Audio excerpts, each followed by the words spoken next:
Justin, what's on your mind? If I could just briefly, I want to speak to something I've seen come up in the gun debate, and it's kind of a small argument, but one that I think is important to have some historical context for, and that's the argument that people on the left proposing gun legislation now or amendments now is reactionary. Can you rephrase that? I'm sorry. Or just elaborate. Yeah. Yeah. So I'm a PhD student, and my area of research is early American history. So I am familiar with the context that went into the drafting of the Constitution and the amendments, the Bill of Rights, things like that, right? Mm-hmm. And what you see conservatives refer back to quite often is the notion that these things are fundamental and unquestionable things that just kind of arose out of their time, not that they were responding to a historical context. That's why you'll see a lot of conservatives use the line that, things like the well-regulated militia, part of the Second Amendment, is or can be broken down semantically and not in a historical context. But I think it's important to note that the amendments themselves were reactionary.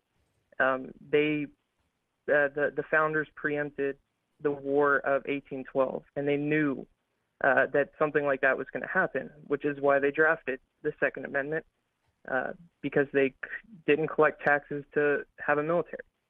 There are historical explanations for why these amendments happened that show that they were fundamentally reactive, not proactive to preempt an assault rifle 200 years later.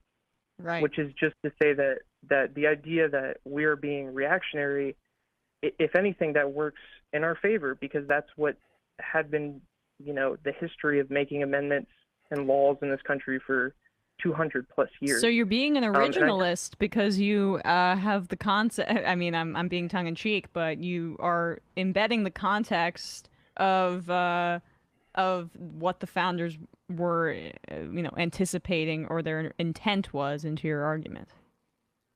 Right, and I think, and I do believe this comes from a place of people on the left kind of having a tenuous relationship with, colonial America, which I completely understand.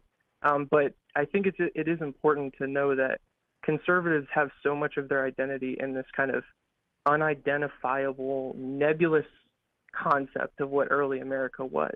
But you can look at historical documents and conversations that these people who are touted as gods were having when they were drafting these documents, which speak in complete antithesis to how Republicans view these amendments and the laws that were being written at that time.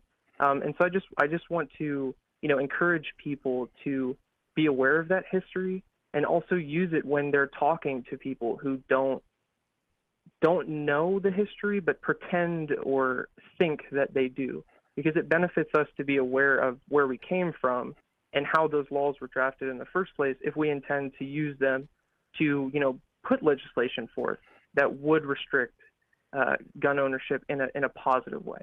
But yeah, I just wanted to give kind of a call to arms in some historical context.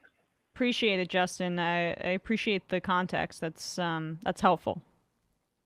All right. Thank you for taking my call. Sure. Have a good one. Bye.